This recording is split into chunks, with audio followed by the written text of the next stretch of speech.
네,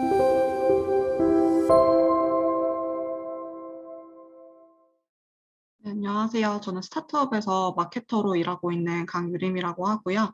프로덕트 쪽에 좀 작년쯤부터 계속 관심이 생겨서 지난 기수에 해외 인기 아티클 스터디 참여했다가 되게 생각보다 더 배우는 게 많고 너무 좋아가지고 지금 두 번째 참여하고 있어요.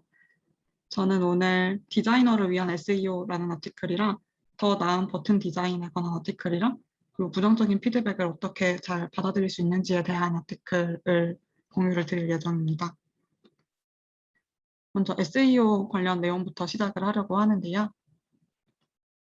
많이들 알고 있으시겠지만 그래도 개념을 한번 짚고 넘어가면은 SEO는 검색 엔진 최적화의 약자이요.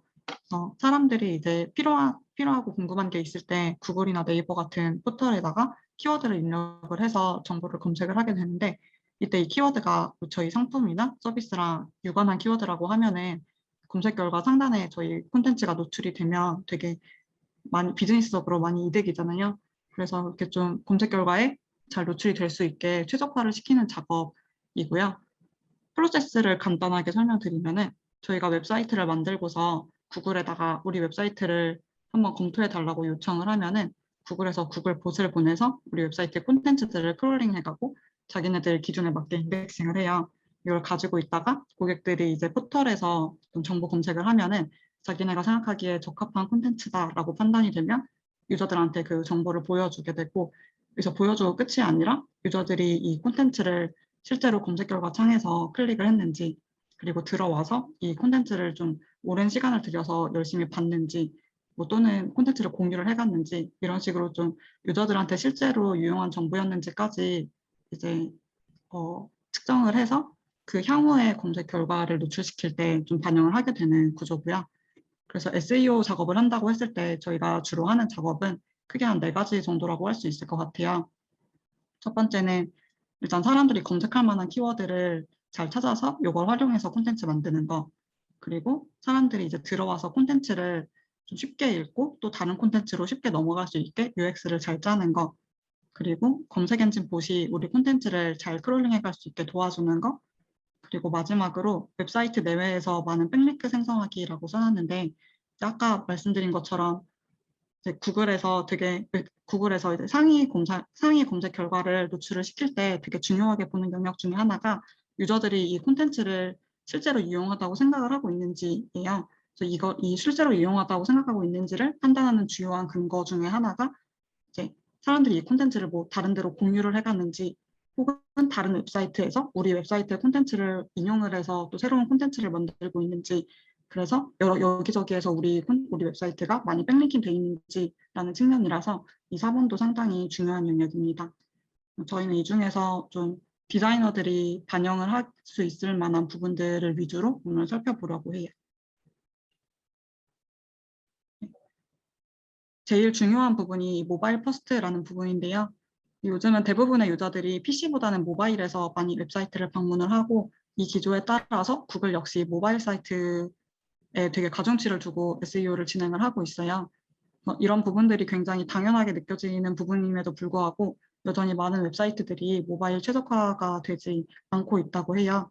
그래서 모바일에 적합한 UX를 제공을 하는 게 가장 먼저 이루어져야 되는 부분이라는 점을 기억을 하시면 좋을 것 같고 여기에서 제일 이제 주요하게 사용되는 수단은 많이들 아시는 반응형 프레임워크를 적용을 하는 부분이에요. 그래서 하나의 URL을 가진 웹사이트가 PC에서는 PC에 적합한 형태로 보여지고 또 이제 디바이스 사이즈에 따라서 모바일에서는 모바일에 적합한 형태로 보여지게 되는 웹사이트를 적용을 하시면 좋습니다.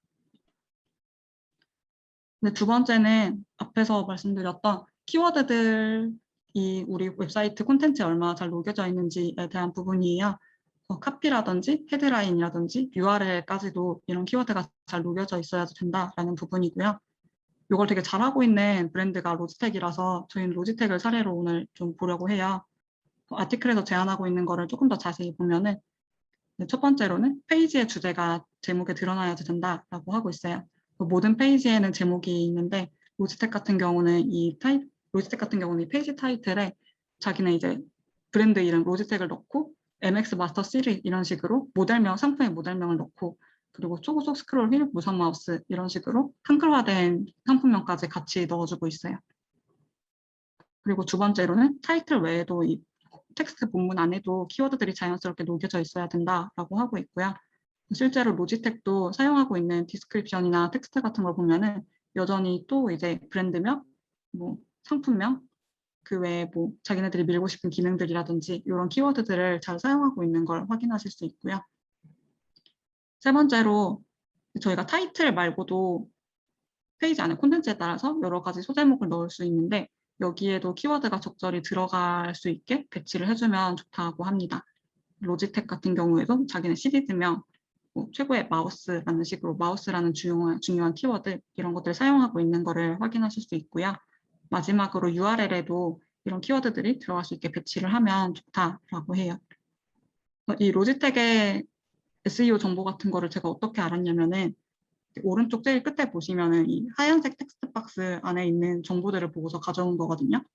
얘는 그 SEO 미니언이라는 크롬 확장 프로그램을 깔면은 이런 어떤 웹사이트든지 이렇게 SEO 어떻게 진행하고 있는지를 확인을 할 수 있어요. 그리고 되게 유용한 툴이라서 만약에 여기에 관심 있는 분이 계시면은 설치를 하시면은 되게 좋을 것 같고 쓸 수 있는 방법이 되게 많은데 이건 뒤에서 조금 더 자세히 말씀드릴게요. 그 다음으로 중요한 게 이제 빠른 속도라고 하는데요. 요거는 테크니컬한 영역이긴 한데 일단 속도가 왜 중요하냐면 첫 번째로는 구글에서 이제 크롤러가 우리 웹사이트가 좋은 웹사이트인지 아닌지를 판단을 할 때 이 속도의 측면을 평가를 해요. 이런 부분도 있고 이거보다 조금 더 중요하게는 실제로 이제 유저들이 웹사이트에 들어와서 얼마나 좋은 경험을 하는지에 되게 큰 영향을 미치기 때문에 속도가 되게 중요한 부분이다. 콘텐츠 로딩 속도가 너무 느리다든지 이렇게 하면은 웹사이트를 잘 이용을 할 수가 없겠죠. 그래서 좀 주요하게 봐줘야 되는 부분 중에 하나고 너무 무거운 이미지를 풀사이즈로 한꺼번에 계속 다운로드 받게 한다든지 아니면은 뭐 외부 플러그인이나 코드가 너무 많다든지 이러면은 당연히 속도가 떨어지는 요인 중에 하나고요. 그래서 압축할 수 있는 거는 다 압축을 하면 좋고 만약에 뭐 다른 사용자가 나중에도 계속 이미지를 업로드하는 방식으로 운영이 되는 사이트라고 하면은 사전에 이미지를 어떻게 업로드하는 게 효율적인지에 대해서 미리 그 당사자들끼리 커뮤니케이션을 명확하게 해주는 게 중요하다고 해요. 요거 같은 경우도 페이지 스피드를 측정을 해주는 사이트가 있더라고요. 그래서 오른쪽 최하단에 참고로 넣어놓은 페이지 스피드 인사이트라는 사이트인데 들어가 보니까 저희 웹사이트 속도가 얼마나 느린지 혹은 이걸 개선하기 위해서 어떤 것들을 해야 되는지 뭐 이미지 크기가 너무 무거운 게 문제라고 하면은 각각의 이미지별로 뭐 크기는 어떻게 되는지 그런 것들을 되게 상세하게 알려줘서 이것도 되게 유용하게 사용할 수 있는 사이트인 것 같아요. 그 다음으로 알트 태그나 메타 태그 같은 거를 적절하게 사용을 하고 있는지 또 SEO를 위해서 체크를 해주면 좋은 부분인데요. 이거는 어떤 거냐면 아무래도 이제 사람은 콘텐츠를 읽고서 그냥 직관적으로 이해를 할 수가 있는데 저희 SEO에 필요한 데이터를 긁어가는 거는 사람이 아니라 보시다 보니까 얘가 읽을 수 있게 코딩을 해줘야 돼요. 여기에서 우리 웹사이트의 콘텐츠들을 구글봇이 읽을 수 있게 전달을 해주는 태그가 알트 태그나 메타 태그 같은 거라고 보시면 되고 두 개의 차이는 일단 제가 이해하는 바로는 뭐 URL이라든지 타이틀이라든지 디스크립션이라든지 웹사이트에 있는 전반적인 데이터들을 다 이제 넘겨주는 태그가 메타 태그고 알트 태그 같은 경우는 이제 웹사이트 안에 텍스트만 들어있는 게 아니라 이미지라든지 비디오라든지 이런 것도 같이 들어가잖아요. 네, 이미지를 보시 읽을 수가 없으니까 그 이미지가 어떤 내용인지를 부가적으로 설명을 해주는 태그가 알트 태그라고 이해를 하시면 대략 맞을 것 같아요. 조금 더 자세히 보면은 이 알트 태그나 메타 태그가 잘 사용되고 있는지 체크해 볼 수 있는 것들에 대해서 조금 더 자세히 보면 첫 번째로는 뭐 우리 URL이 뭐 여러 개가 있을 수도 있는데 이 중에서 페이지를 잘 설명할 수 있는 대표 URL이 메타 태그를 통해서 전달이 되고 있는지 그리고 우리 웹사이트에 있는 모든 페이지에 다 타이틀 태그가 달려 있는지 뭐 이미지나 비디오에는 알트 태그가 들어가 있는지 그리고 여기에도 이 알트 태그에도 당연히 키워드 우리가 밀고 싶은 키워드가 검색되고 싶은 키워드가 들어가 있으면 좋고요.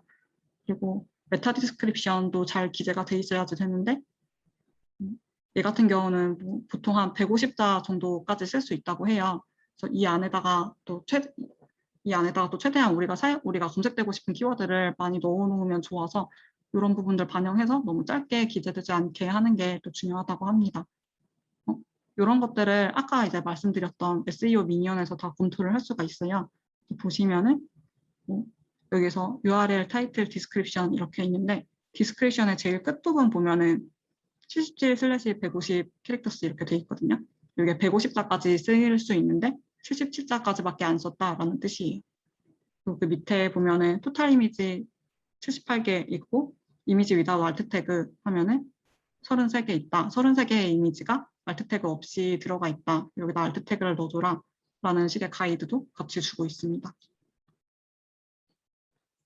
여기서부터는 좀 일반적인 UX의 영역인데요. 일단 사람들이 들어와서 일단 콘텐츠를 읽기가 쉬워야지 계속 페이지에 잔류를 할 것이기 때문에 텍스트를 최대한 읽기 쉽게 시각적으로 배치하는 게 중요하다고 해요. 저는 이거를 되게 잘 하고 있는 브랜드 중에 하나가 애플이라고 생각을 해서 애플의 예시를 가지고 왔고요. 애플 같은 경우는 이제 애플 스토어 페이지인데 워낙 상품군도 많고 스토리텔링 할 것도 많다 보니까 되게 정보 구조가 되게 복잡한데도 불구하고 이거를 카드 형태를 써서 되게 보기 쉽게 해놓은 것 같아요. 이런 것들이 매력적이다라고 생각을 했고, 그리고 두 번째 이 캡처의 하단에 보시면은 뭐 무료 이길 배송 또는 표준 배송 이런 식의 타이틀들이 있는데 얘네들 또 이제 클릭을 하면은 세 번째 캡처에 있는 것처럼 조금 더 자세한 내용이 나와요. 이런 것들을 이제 좀 텍스트가 길어지는 부분들을 이렇게 카드 뒤에다가 한번 숨겨놓는 구조도 전 좀 재밌었던 것 같아요. 아티클에서 좀 제안하는 방식은 헤더랑 서브 헤더를 적절하게 활용하는 거, 어떤 게 메인 타이틀인지를 좀 분명하게 보여주는 거, 그리고 리스트가 있을 때는 블랙리스트나 넘버 리스트를 활용하는 거, 그리고 방금 애플에서 본 것처럼 텍스트 요소를 뭐 카드 같은 형식으로 비주얼화 해보는 거, 그리고 단락들을 짧게 가져가는 거, 이런 것들을 권유를 하고 있습니다. 마지막으로는 그냥 디자인을 잘 해야 된다라는 내용인데요.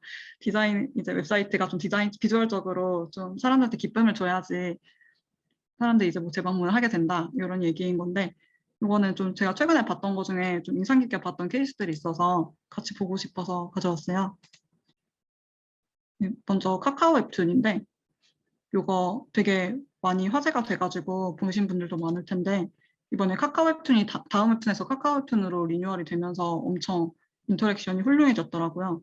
그러면 약간 저희가 지금까지 한 번도 웹툰에서 경험한 적 없었던 거의 영화 보는 것 같은 그런 경험들을 주고 있어요. 그래서 굉장히 신기했고, 또 하나 좀 공유드리고 싶었던 케이스가 여기 OAS라는 외국 의류 쇼핑몰인데, 보시면 이제 메인에서 이렇게 비디오가 깔려 있는 것도 좀 신기했고, 의류 쇼핑몰인데 모델이 좀 우리가 일반적으로 인지하는 모델이랑은 조금 다르다는 점도 비주얼적으로 되게 신기했던 것 같아요. 밑에 내리다 보면은 정적인 이미지들 사이에 또 이제 생활 속에서 모델들이 이 옷을 입고서 어떻게 생활을 하는지 이런 것도 나오고, 이 케이스도 최근에 제가 본 되게 재미있는 케이스여서 한번 공유를 드려봤습니다. 여기까지가 SEO 관련된 내용이었고, 다음으로 이제 버튼 디자인 관련된 아티클로 넘어가려고 해요. 여기서는 좀 버튼 디자인 할 때 우리가 신경 써야지 되는 부분들이 어떤 것인지에 대해서 좀 개괄적인 내용들이 있고, 레퍼런스들이랑 같이 살펴볼 예정입니다. 버튼 디자인을 할 때 제일 주의해야 되는 점 중에 제일 첫 번째로 말하고 있는 거는 이제 똑같은 액션이면은 스타일을 하나만 적용하라라는 점이에요. 여기 배드 프랙티스 보시면은 똑같이 이제 데인저를 표시를 하는 버튼인데도 네모였다가 동그라미였다가 또 막 입체적이었다가 이런 식으로 되게 여러 가지로 형태를 바꾸면서 나오고 있는데, 이렇게 하지 말고 이제 CTA의 위계나 역할에 따라서 똑같은 위계고 똑같은 역할을 하는 버튼이라고 하면은 디자인을 다 동일하게 하나로 일원화해서 가져가라 라는 얘기를 하고 있고요. 두 번째로 얘기를 하고 있는 거는 이제 버튼이 지금 우리 유저들이 웹사이트에서 어떤 경험을 하고 있는지, 지금 어떤 일이 일어나고 있는지에 대해서 버튼을 통해서 비주얼적으로 피드백을 제공을 해야 된다라는 얘기를 하고 있어요. 뭐 예를 들어서 뭐 우리가 버튼이 있으면은 이 위에 좀 안내를 보기 위해서 마우스를 오버를 할 수도 있고, 아니면 클릭을 했을 수도 있고, 클릭을 한 다음에 이제 그 다음 스텝이 일어나기를 기다리고 있는 중일 수도 있는데, 이 모든 상황에서 버튼이 다 동일한 형태면 유저들이 좀 혼란을 느낄 수도 있다. 그래서 각각의 단계에서 좀 적절한 피드백을 줘야지 된다라는 부분이에요. 그래서 요거의 대표적인 케이스는 좀 첫 번째 있는 것처럼 뭐 음성 인식을 할 때 이렇게 막 바가 돌아가면서 음성 인식이 되고 있는 중이다라는 거를 보여준다든지, 아니면은 이런 케이스가 있을 것 같고요. 그 외에 조금 드리블해서 재밌는 케이스들을 봐서 같이 가져왔는데, 두 번째 케이스 보시면은 이거는 삭제 버튼이에요. 삭제 버튼을 누르면은 실제로 문서가 삭제될 때까지 이렇게 삭제가 되는 것 같은 모션을 보여줌으로써 사람들이 실제로 이제 삭제가 진행되고 있다라는 느낌을 받을 수 있게 해주고 있고요. 세 번째도 좀 비슷한 케이스인데, 얘는 인쇄 버튼 누르면은 이렇게 똑같이 인쇄가 되는 것 같은 경험을 간접적으로 체험을 할 수 있게 해주고 있고, 뭐 마지막 버튼 같은 경우는 이제 이 플레이 버튼 위에 호버를 하면은 이렇게 좀 더 화려한 애니메이션이 등장을 하는 형태의 버튼인데, 앞에 세 가지 경우처럼 어떤 긴 텀이 있는 버튼을 누르고 나서 그 다음 액션이 발생할 때까지 어느 정도 시간이 있지 않은 버튼이라고 하더라도 이렇게 호버를 할 때 뭔가를 보여주는 것만으로도 되게 유저들한테 재밌는 경험을 줄 수 있겠구나 하는 점이 되게 인상적이었어요. 그 다음으로 얘기를 하고 있는 거는 버튼이 버튼의 위계나 중요도에 따라서 두 개가 좀 확연하게 달라 보이게 세팅을 해야 된다라는 얘기를 하고 있고요. 배드 프랙티스에서처럼 뭐 중요한 액션과 두 번째로 중요한 액션이 동일하게 나오면 안 되고, 중요한 액션은 확연하게 조금 더 잘 보여야 된다. 그리고 특히 뭔가를 삭제한다든지 이런 경우처럼 되돌릴 수 없는 롤백할 수 없는 작업을 수행하는 버튼은 더 잘 보이게 해야지 된다라는 얘기를 하고 있어요. 이거를 또 비주얼적으로 잘 반영을 한 예시가 있어서 가져왔는데, 이렇게 색깔이 채워져 있는 버튼 말고 즉 안이 투명한 버튼을 고스트 버튼이라고 한다고 해요. 이런 버튼들, 이런 고스트 버튼을 잘 활용을 하면 이제 앞에서 말씀드린 것처럼 중요한 것과 안 중요한 것과의 위계를 좀 분명하게 드러낼 수 있어서 잘 활용을 하면 좋다라고 얘기를 하고 있고, 대신에 이런 식의 이런 식의 고스트 버튼 같은 요소를 사용을 할 때는 백그라운드도 좀 너무 복잡하지 않게 그래서 고스트 버튼 역시도 덜 중요한 것으로 보이기는 하지만 인지는 분명하게 될 수 있게 좀 주의를 해주면 좋다라고 하고 있습니다. 네. 그 다음으로는 모든 웹사이트 전체에 걸쳐서 이 버튼 요소들이 어느 정도 일관성이 있어야 된다라는 얘기를 하고 있고요. 뭐 형태나 질감이나 뭐 이런 부분들도 있지만, 조금 제가 이걸 읽으면서 새롭다라고 생각을 했던 부분은 대소문자 규칙 같은 거는 이제 간간히 이제 좀 간과가 되는 경우가 있는데, 이런 것도 웹사이트 전체적으로 좀 일관되게 통일을 시켜줘야 된다라는 언급이 있었고요. 그리고 버튼인 것과 버튼이 아닌 거를 구분을 하는 것도 좀 점검을 해야 된다고 하고 있어요. 제일 좀 대표적으로 버튼이랑 같이 혼선이 되는 게 태그 같은 경우인데, 태그 같은 경우는 이제 이 얼터너티브 케이스에 있는 것처럼 형태 자체를 버튼이랑 확연하게 다르게 가져가는 게 좋다라고 하고 있고, 이제 그 다음으로는 이렇게 좀 표 형태의 어떤 그래픽처럼 버튼들이 한쪽에 이제 모여가지고 뭉쳐있는 것처럼 보이면은 보기가 안 좋잖아요. 그래서 얼터너티브 케이스에 있는 것처럼 되게 심플한 아이콘 같은 걸로 대체를 해주는 게 좋은 대체안이 될 수 있다라고 소개를 해주고 있어요. 이거 같은 경우는 사실 저희가 좀 많이 알고 있는 네이버 그린닥 같은 게 되게 좋은 케이스라고 생각을 하는데요. 네이버 같은 경우도 사실 정보 구조가 진짜 복잡한데도 불구하고 이렇게 동그라미 버튼 하나에다가 이 모든 메뉴들을 다 숨겨놓음으로써 전체적으로 비주얼을 되게 깔끔하게 가져가고 있다는 거, 그리고 이 안에서도 그 메뉴들을 다 적절하게 아이콘화해서 제시하고 있다는 거, 또 이렇게 이 휠이 이게 손가락을 돌리면 빙글빙글 돌아가잖아요. 이렇게 함으로써 유저들이 또 되게 재밌게 이 서비스를 이용할 수 있게 한다는 거, 저는 최근에 봤던 것 중에 되게 인상적이었던 케이스였고요. 요거랑 비슷한 케이스로 이제 오른쪽에 넣어둔 것처럼 일렬로 배치를 하는 것도 되게 깔끔해 보일 것 같아요. 다음으로는 버튼 안에 들어가는 텍스트로 된 라벨이 너무 길어지면 고객들이 이거를 읽느라고 인지 거부화가 일어날 수 있기 때문에 불편을 느낄 수 있다. 그래서 가능한 한 꼭 필요한 정도의 라벨만 붙이는 게 좋다라는 얘기를 하고 있고, 하지만 또 동시에 이 라벨이 불명확해서는 안 된다라고 합니다. 단순히 이 베스트 프랙티스에 있는 예시를 들면은 이 네트워크에서 이 로케이션을 삭제를 하는데 동의하는 게 맞냐, 삭제하고 싶냐라고 했을 때 뭐 단순히 yes or no라고 되어 있으면은 사람들이 이거에 대해서 yes가 무엇을 의미하고 no가 무엇을 의미하는지에 대해서 또 한 번 더 생각을 해야 되기 때문에 여기서는 오히려 구체적으로 각각의 라벨이 뭘 지칭을 하는지에 대해서 기재를 해주는 게 중요하다라고 얘기를 하고 있고요. 그리고 이런 류의 뭘 삭제할 거냐라는 류의 퀘스천에서는 캔슬 같은 라벨로 안 쓰는 게 좋다고 해요. 왜냐하면 캔슬이라는 게 이 요청에 대해서 캔슬을 한다는 건지 아니면 실제로 삭제를 요청을 하는 건지에 대해서 또 혼선이 있을 수 있어서 이제 가능하면은 옆에 이제 얼터너티브 케이스에 있는 것처럼 좀 구체적으로 라벨을 기재를 해주는 게 좋다라고 하고 있고 특히 여기서도 뭐 중요한 기원이거나 돌이키기 어려운 기원이라면은 좀 더 명확하게 써주는 거를 신경을 써줘야 된다고 합니다. 요 라벨을 명확하게 하는 측면 관련해서 좀 인사이트가 있었던 케이스가 있어서 가져왔는데요. 얘네들 같은 경우는 이 라벨에 쓰여져 있는 이 문자를 마우스를 호버했을 때 형상화해서 보여주고 있어요. 애니메이션으로. 이렇게 돼 있으면은 진짜 얘네들은 뭐 스키제이 같은 거는 좀 비유적인 표현이긴 하겠지만 이런 식으로 좀 라벨이랑 애니메이션이랑 통일을 시키면은 사람들이 헷갈릴 일이 없겠다. 되게 재밌겠다라는 생각이 있었어요. 그리고 이렇게 텍스트로만 링크가 들어가는 경우에 또 디자이너들이 많이 간과를 하기 쉬운데 여기서도 좀 실수가 없게 주의를 해줘야 된다라는 얘기를 하고 있고 특히 링크랑 링크가 연달아서 나올 때 사이에 여백을 두는 게 중요하다라는 얘기를 하고 있어요. 저는 실제로 이거 하면서 좀 레퍼런스들을 찾아보는데 되게 잘했다, 되게 누가 생각해도 되게 잘하는 브랜드들임에도 불구하고 이런 실수를 한 데가 되게 많더라고요. 그래서 다른 분들도 뭐 이렇게 링크 붙어 있는 거 보시면 좀 재밌게 눈여겨보시면 좋을 것 같아요. 라벨의 텍스트가 너무 길어지면 이렇게 두 줄로 넘어가면서 마치 라벨을 버튼이 랩핑하고 있는 것 같은 형태가 되기 때문에 라벨은 웬만하면 한 줄로 유지를 해주는 게 좋다라는 권유를 하고 있습니다.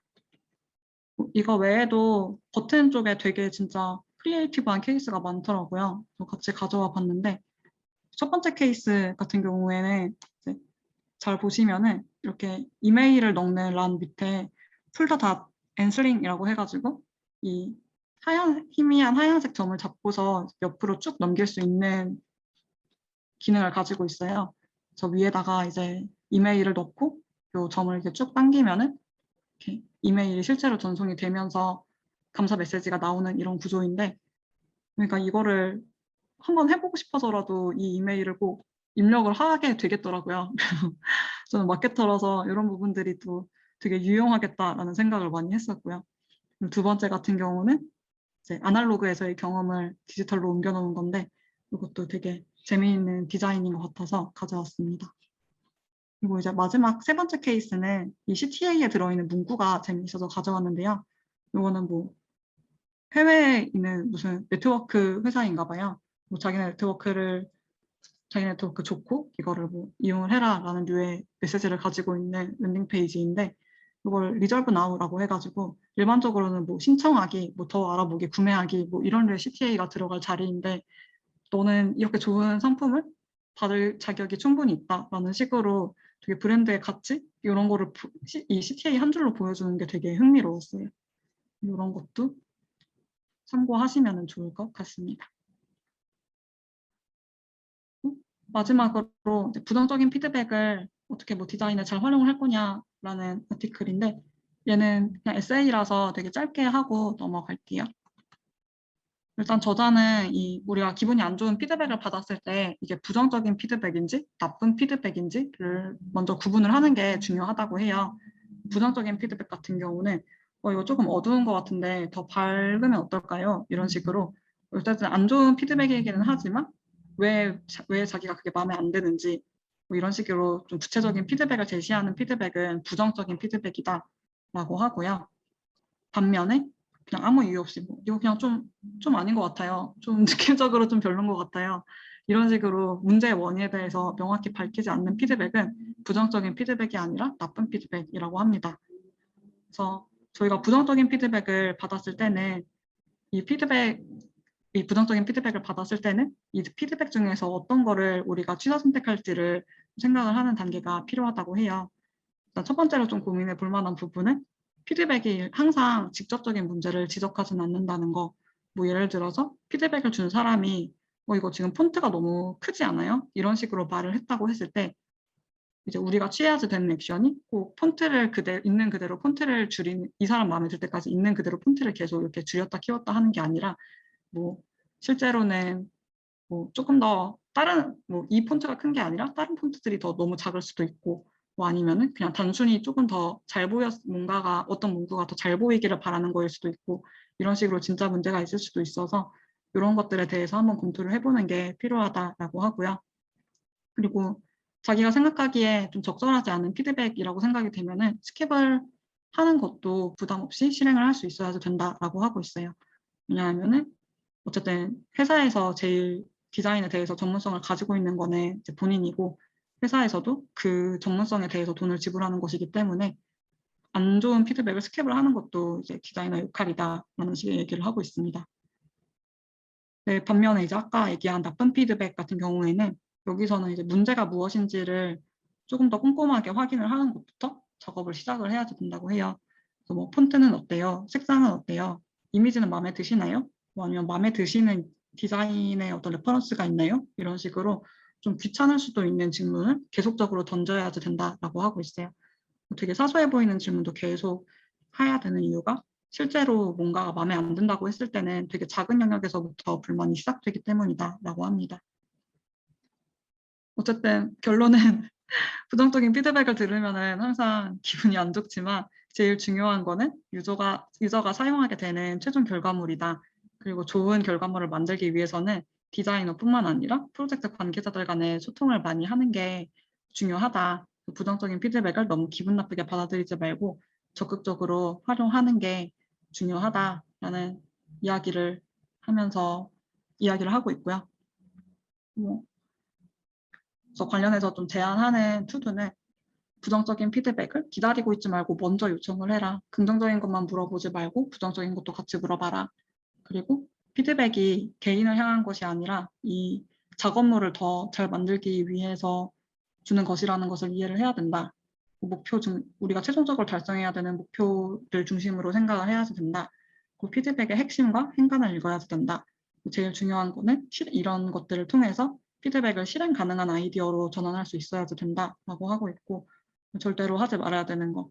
팀원과 적대적 관계 만들기, 더러워서 못해 먹겠네 이렇게 하지 않기. 디자이너로서 이해관계자로서 너무 자아를 세우지 않기. 내가 디자이너인데 네가 디자인을 뭘 알아 이렇게 하지 않기. 그리고 방어적으로 대처하지 않기. 이렇게 해라라는 식으로 마무리가 되는 에세이였습니다. 이상으로 발표 마무리하도록 하겠습니다. 감사합니다.